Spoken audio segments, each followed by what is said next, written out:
Bonjour à tous, on se retrouve pour un nouveau tutoriel sur LibreOffice. Dans le dernier tutoriel, nous avions appris à personnaliser notre fenêtre de travail pour qu'elle réponde à nos besoins et j'avais présenté brièvement le menu de façon à ce qu'on puisse se retrouver dans les tutos, dans celui-là et dans les prochains tutoriels. Aujourd'hui, on va travailler sur les styles comme prévu, c'est-à-dire que je vais définir les styles et ensuite je vais vous expliquer ce que sont les styles de paragraphe et aussi je vous montrerai les autres styles qui sont propres à ces documents. Donc on parle de style pour définir le format d'édition d'un document, c'est-à-dire en fait tout ce qui est aspect visuel du document. Donc comme on peut le voir sur mon document là, j'ai pris un texte de la Seconde Guerre mondiale, voilà, enfin un cours de la Seconde Guerre mondiale, un début tout simplement, et on voit donc là j'ai mis les caractères non imprimables pour voir un petit peu qu'on a les paragraphes, etc.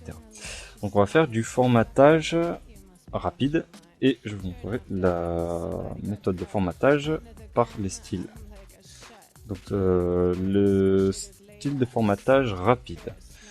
On va commencer par faire ce que vous avez, je pense, l'habitude de faire, c'est-à-dire du formatage avec les outils qu'on a sur les côtés, donc soit dans la fenêtre latérale, soit au-dessus.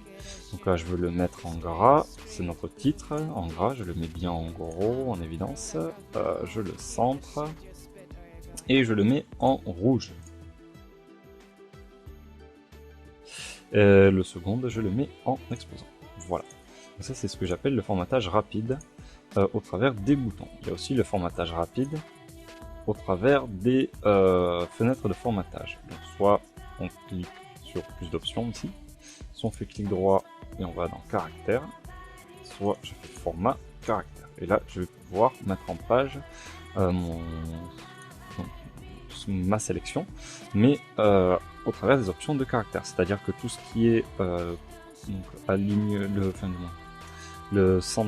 centrer le texte, mettre des puces de numérotation, ça c'est du formatage de paragraphe. Donc là, je vais présenter le formatage de caractère. Donc ici, on retrouve la police. Donc on retrouve les éléments qu'on avait dans la barre d'outils. Donc on va garder cette police d'écriture. Là ici, je vais le mettre en gras, puisque ça va être un premier sous-titre. Voilà, premier sous-titre. Et je vais grossir aussi sa taille à 16. Voilà. Ensuite, je passe sur les effets de caractère. Effet de caractère, bon, bah, c'est un sous-titre. Bah, pour la couleur, je vais lui mettre couleur... Ouais, je vais le laisser en couleur noire, voilà. Après, pour ce qui est des effets, on va pouvoir mettre majuscule, minuscule. Leur titre, c'est pour mettre, comme on peut le voir, une majuscule en début de chaque mot. Et les petites majuscules, c'est-à-dire que les grosses majuscules vont être plus grosses et toutes les autres lettres qui sont à la base en minuscules vont être des majuscules mais plus petites, ce qu'on appelle les petites minuscules. Voilà. Là, je ne vais rien toucher. Pour le relief, on peut le mettre soit en relief, soit en empreinte. On peut mettre les contours de l'ombre. Là, on voit ce que ça donne en bas, bien entendu. On peut souligner, on peut barrer ou surligner, donc ça c'est au-dessus. Et on peut donner une couleur. Donc moi je vais souligner en simple et je vais le laisser en couleur automatique, c'est-à-dire de la couleur du texte. Sinon vous pouvez aussi donner une nouvelle couleur selon vos besoins. Dans la position, donc là je n'ai pas besoin de trop modifier, donc là c'est ici qu'on va pouvoir dire ben voilà, je veux que ma sélection soit en exposant, en indice, comme on l'a fait là, mais au travers du bouton qui est quand même plus facile à gérer. Ensuite on va voir l'orientation du texte, c'est-à-dire que l'on va pouvoir lui faire effectuer une rotation sur de 90 degrés, de 170 comme on peut le voir. Et après les espacements, voilà. On a les hyperliens, donc là c'est pointé soit à l'intérieur de notre document, soit sur internet, donc on verra plus tard aussi. Pour ce qui est des arrière-plans, bah ça va être tout ce qu'on a fait avec l'outil de surligner. Voilà. Donc ça c'est comme si on utilisait un stabilo, voilà, je surligne d'une certaine couleur.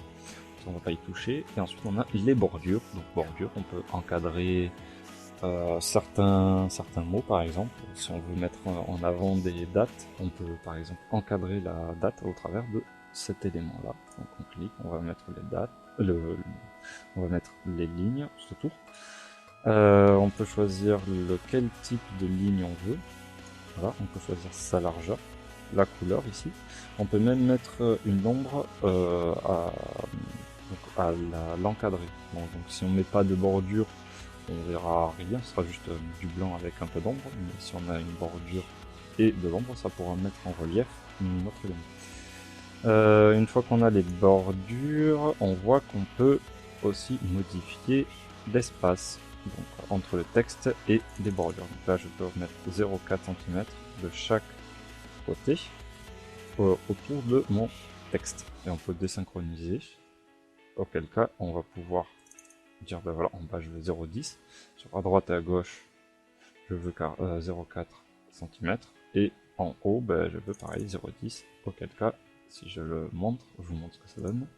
On a donc notre encadré tout autour avec un espace plus important ici et ici que au-dessus et en dessous. Voilà. Donc ça, comme je vous l'ai montré, au travers de caractères, ce sont les différentes fonctionnalités qu'on peut avoir. Donc là je vais les retirer puisque j'en ai pas besoin pour celui-ci. Voilà, maintenant on passe sur le sous-sous-titre. Pour celui-là, je vais le mettre en gras, je vais taille 14, en gras et en italique. Voilà. Donc là on a à peu près notre format comme on pourrait le vouloir. Donc voilà, une égare totale, on a un premier sous-titre et là on en a un deuxième. Donc qu'est-ce que je voudrais, c'est avoir ce formatage là ici. Donc là on va pouvoir faire sélectionner le tout et utiliser ce format. Donc je le clique dessus, il va pouvoir en fait sélectionner. Donc il sélectionne le formatage de cet élément là et je vais pouvoir l'appliquer à autre chose. Donc par sélection. Donc là je sélectionne celui-ci et j'applique exactement le même formatage. Comme on peut voir, j'ai exactement le même formatage, mais attention, c'est le même formatage de caractère. C'est-à-dire que si je veux l'avoir en centré et que je l'applique avec celui-là, sur celui-là qui n'est pas centré, ce texte ne se centrera pas. C'est en fait un formatage uniquement pour tout ce qui est options de caractère. Voilà, maintenant on va passer sur le formatage de paragraphes. Donc là je vais retirer ces paragraphes, on peut le voir, puisque ça, les espacements comme ça, c'est pas la meilleure méthode pour mettre en page son texte. Donc formatage de paragraphes. Déjà pour aérer le tout, parce que là on voit que c'est à peu près, c'est bien collé, c'est pas très lisible. Pour le rendre un peu plus lisible, on va passer par les options de paragraphe et on va gérer l'interligne. Donc soit on passe par ici, soit on va dans les options un peu plus poussées. Donc là on va aller ici tout simplement. Je veux l'interligne personnalisée, proportionnelle, et je vais mettre 130%. Voilà. Ah, je peux aussi le modifier avec la molette une fois que j'y suis dessus. Donc 130%, c'est très bien. Voilà, maintenant je vais aussi gérer les espacements. Donc là, pour les espacements, on va aller dans la fenêtre de paragraphe, accessible aussi dans le format ou par clic droit paragraphe. Et on a un certain nombre d'options qui est plus important. Donc on va aller dans les retraits et espacements. Ici, on retrouve les interlignes, comme ici, avec les positions qu'on peut donner aussi, de retrait et d'espacement autour de notre paragraphe. Donc on va rajouter pour le premier camp titre un espacement de 5 mm en dessous du paragraphe. Donc je mets donc 0,5 cm et je fais OK. Et là, c'est un peu plus grand. Donc on retourne pour celui-ci, pareil, je vais vouloir l'augmenter, etc. On va donc voir maintenant les différentes fonctionnalités de cette fenêtre. Donc dans les alignements, on va retrouver à droite, à gauche, à droite, centré et justifié. Donc ça c'est ce qu'on avait en formatage rapide en haut aussi, hein. Ça on n'a pas besoin d'en parler. Dans l'enchaînement, donc l'enchaînement, ça on va le faire pour les paragraphes en dessous. Mais en gros on va pouvoir faire insérer des sauts en même temps, permettre une coupure de mots, avoir des options pour le paragraphe, notamment pour éviter de scinder les paragraphes, de conserver le paragraphe suivant, etc., de traiter les ortholignes. Donc ça c'est des options propres au paragraphe.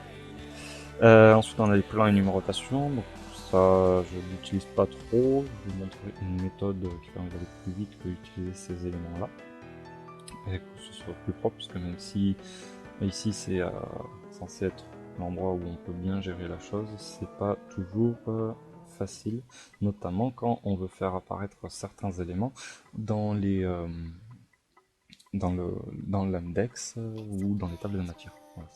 Pareil pour les tabulations, autant donc elles sont déjà prédéfinies, on peut les utiliser sur donc les modifier directement manuellement par la règle. Donc on fera comme cela dans la suite des tutoriels.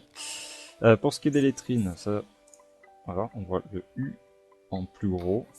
C'est tout simplement ce qu'on va retrouver dans les journaux où on a notre paragraphe qui commence avec une grosse lettre. Et ben c'est ça, c'est la lettrine. Donc vous avez les diverses options, soit pour grossir la lettre, vous pouvez choisir de mettre un certain nombre de caractères.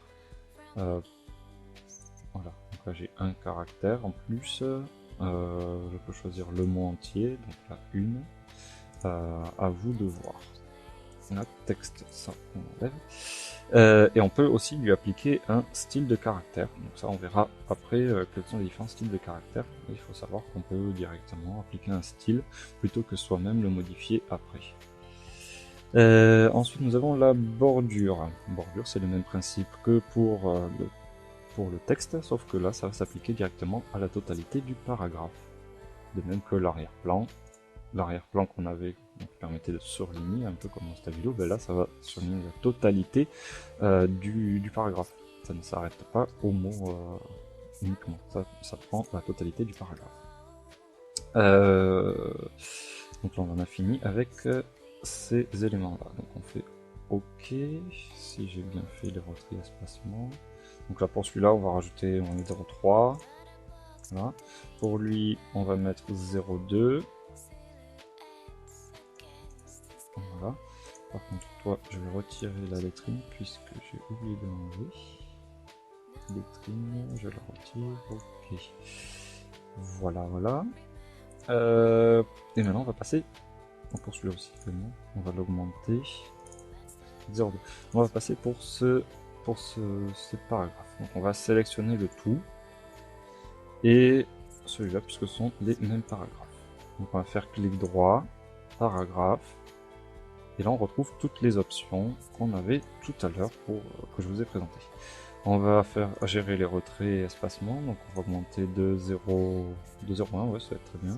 L'alignement on va le mettre en justifié, de façon à ce que ça soit collé de chaque côté de la ligne, là, comme on peut voir, la ligne ici. En enchaînement on va mettre les coupures de mots, donc on va voir ce que ça fait. Même si vous l'expliquez, en gros ça coupe le mot quoi, et on voit par exemple si Pologne il arrive au bout de la ligne, ça va le découper et, de façon à ce qu'on va amener par exemple 3 lettres, donc Paul, tiré, et on est la fin du mot sur la ligne en dessous. Voilà. L'alignement, les tabulations on s'en fout, la lettrine on s'en fout aussi, bordure on s'en fout, la fin on s'en fout. Voilà. Donc là on est bon pour le formatage du texte. Donc là on voit bien qu'on a justifié, on voit qu'on a l'enchaînement par découpage. Voilà des mots. Sauf que là, lui, il n'a pas voulu me prendre, donc on va.